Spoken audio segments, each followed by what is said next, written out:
Right now, Congress is debating just how many more illegals we should let into the country. Sounds like the wrong conversation to be having, doesn't it? A couple of U.S. senators step up to the microphone today to express their anger over all of this and hoping to stop it. Among them is my next guest, U.S. Senator Eric Schmitt from the state of Missouri, joins us now. Senator, nice to have you with us. Thank you very much for taking some time today. Great to be with you again. What is happening behind the scenes? You know, we talk about fixing the border. What I'm hearing described today doesn't sound anything like stopping the flow of illegals. Well, I mean, part of the frustration you're hearing is that there's a lot of these, so-called negotiations happening behind closed doors. Nobody's seen any of this language. And here's my perspective.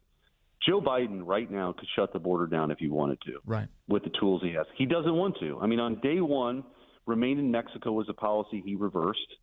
When I was Attorney General, actually, we sued on that. When I was Attorney General of Missouri, we sued on it and kept it in place long enough. He still wouldn't do it. We had to get the court to tell him to do it, but it's not in their DNA. He changed that. He changed Title 42.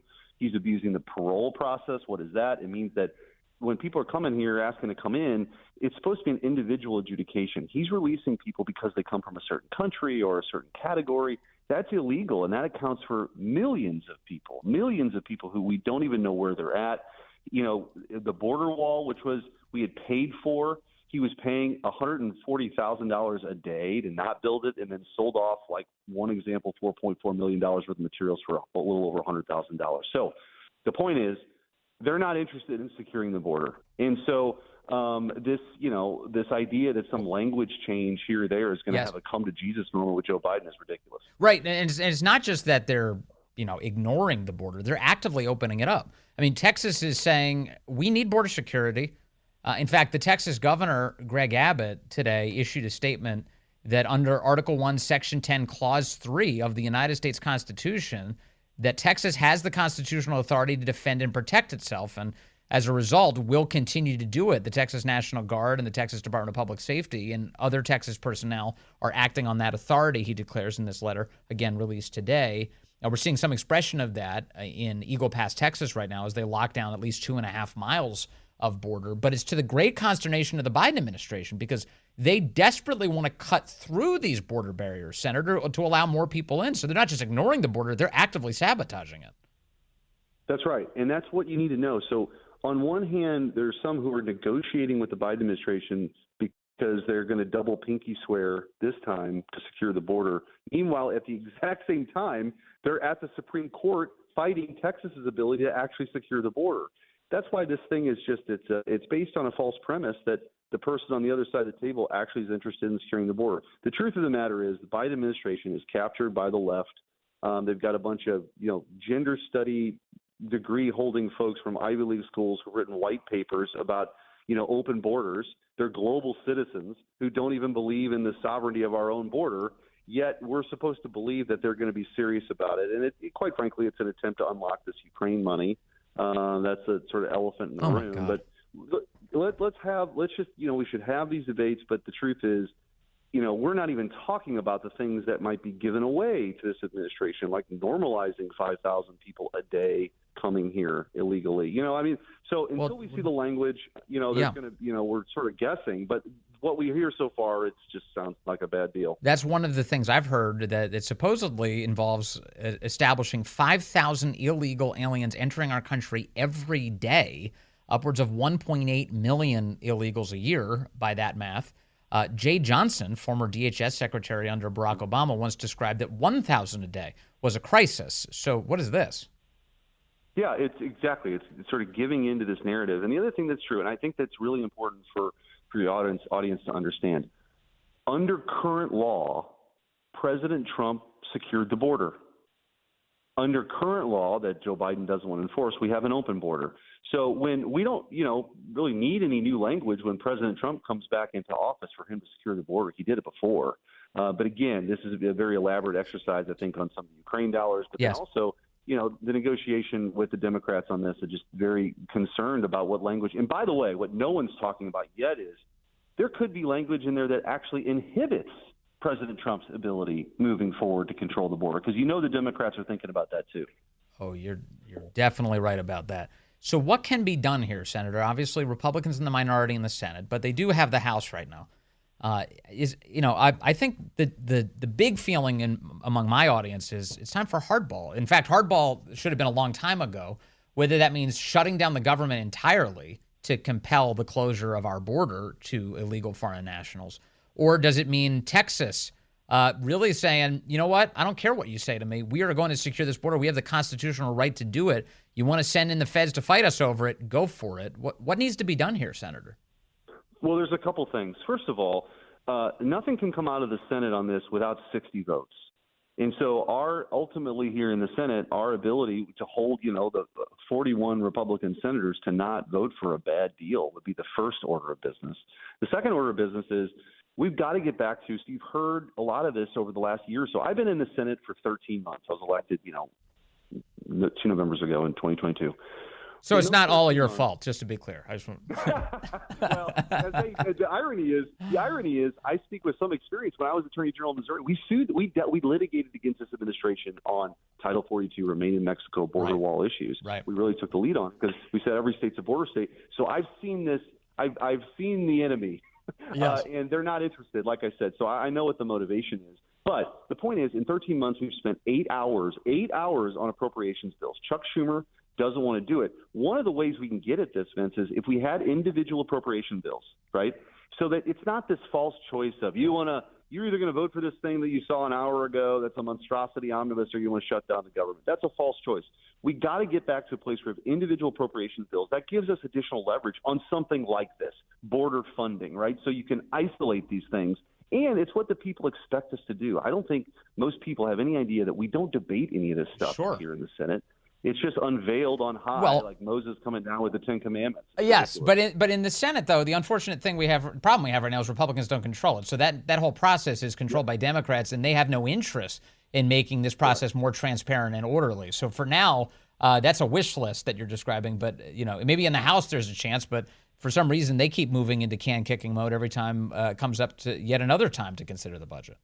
Yeah, and it's if we want to be the Reform Party, and I didn't, run for office to come up here and not tackle tough issues. Sure. If we want to be the Reform Party, when we get in the majority, we have a favorable map. These are things we should insist on. I mean, this is the kind of change that I think that people expect. Because, look, we ought to be accountable to the voters. They could actually know how you feel about something as opposed to all this stuff jumbled up into one big monstrosity. I heard audio of Senator Ted Cruz a little bit ago. I played it on the show here, lacing into Republican leadership. That would be, of course, Mitch McConnell and the people around him for going along with all of this. What is the feeling among Senate Republicans? Is there, I guess from the outside, it's hard to tell how many people are upset with Senate leadership and whether or not there's an actual and constructive revolt brewing. Well, I can tell you, look, we had one of the things I didn't know when I ran for office. We have lunch together every day. I didn't know this. Senate Republicans, we have lunch together every day, and you get to know people, and we do try to hash out some of these things internally. And this week, and we had another conference meeting today. I joined like 15 other Republicans. Say we need to talk about these issues. Let's spend a couple of hours. We're not doing anything else. Let's sort of hash through these things. And there is a divide in our conference on these issues. And that, by the way, is probably normal in some ways, but we are the opposition party. And my point of view on this is, look, we ought to insist that Joe Biden actually do his job. We have laws on the books. The problem is you have an executive branch not interested in executing the law. And so that's the real issue. So, look, we're going to have these disagreements and, disagreements about strategy. But this road we're going on down right now is, my view is, let's side with House Republicans. Let's side with Speaker Johnson on some priorities as opposed to, cozying up to Joe Biden and Chuck Schumer all the time. So the good news is this can actually be stopped. Another sellout of the country. It is possible right now to stop this. Absolutely. And so, the next phase of all this is, now look, I think they ought to break all this stuff up and debate it individually. But if you're going to have all this stuff jumbled together, eventually they're going to have to unveil some language. And if you can believe it, we're actually having to debate to give us time to look at it. In these negotiations, we've been told it's so complicated, it's taken months, and every word affects another word, so they don't want to release it and all this. And okay, but if that's true, you can't just say, here it is, we're voting on it tomorrow. This should go through a committee. It should go through markups. We should be able to amend it. We should have weeks to review it.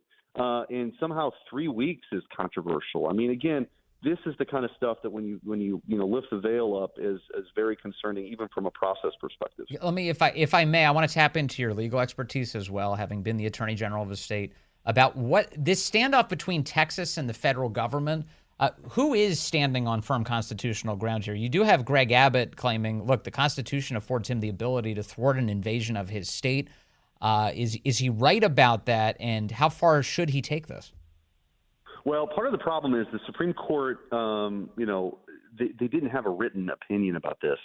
And so there's a lot of ambiguity about even particularly what arguments might be made, if it's a supremacy clause argument or, the government, the federal government's claiming they can't access the border to do their job because of the razor wire. I think that's a pretext to just cut down the razor wire, right? So ultimately, I think from a legal perspective, they're going to have these arguments on what's called on the merits, meaning all the evidence and all the arguments, as opposed to what the court decided on, which was a preliminary or temporary injunction. So this is going to play out in the courts. But in the meantime, I think the most telling thing here again is the Biden administration is really trying to push the envelope and actively make Texas's job to secure its border more difficult. Now, look. This should be the federal government. I mean, the federal government shouldn't do a lot of things it does. One of the things it should do is to secure the border. But now you've got this legal issue because you have an administration that doesn't want to do that. And so it is a big constitutional question. Well, every time a government employee breaks open a barrier to allow more foreign nationals into our country, that should probably be a campaign video just to say Democrats shouldn't hold power, right? Yeah, I mean, look, I can't believe that this is actually what's happening. I mean, if you listen to like Bill Clinton's State of the Union speeches in the 90s, he was talking about border security, and somehow the Democrat Party has become, radicalized to the point where they don't believe in American exceptionalism and they don't think that our border should mean anything. And that's a disagreement that isn't like what should the tax rate be, or this is a fundamental debate we're having right now about whether we're going to remain a country in the sense that no country in the history of the world has willingly opened up its border the way we're doing right now. It's unprecedented. No one does. Now, people have problems with, mass migration or something during wars and those sorts of things. But we're essentially have a sign up saying, come here, no questions asked. We'll get you on a plane. We'll sign you up for benefits. And you got a court date sometime in the 2030s. And that's not an exaggeration, and we hope you show up. So that's the situation we're in now, and it doesn't need to be, again, he can turn these folks away. He can make Mexico the waiting room. He can, not issue mass parole, make it individual adjudications. And guess what? The cartels who are running these people and, terrorizing people along the way with rape and torture and extortion, they're benefiting from all this. They get the message. Yeah. But if you normalize 5,000 a day, guess what? The cartels will respond to that. They respond to incentives, and that's not a direction we want to go in. Just to be clear, you mentioned Bill Clinton. There's also one other famous Democrat who's advocated for fences and securing the border before. Take a listen. This is audio from 2006. The reason why I believe the fence is needed is not related to immigration as much as to drugs. I'm the guy that wrote the National Crime Bill. I'm the guy that wrote the National Drug Act. I'm the guy that wrote the law that set up a drug czar. But let me tell you something, folks. People are driving across that border with tons, hear me, tons of everything from byproducts from methamphetamine to cocaine to heroin. It's all coming up through corrupt Mexico. That was Joe Biden asking for a wall in 2006. My, how things have changed. It's amazing. It's unbelievable, actually, and it's not funny. It's tragic, but that feels like 1,000 years ago now, based on who this guy is. It really, really does. Senator Eric Schmitt from Missouri. Thank you, sir. Please keep up the fight on behalf of the American people.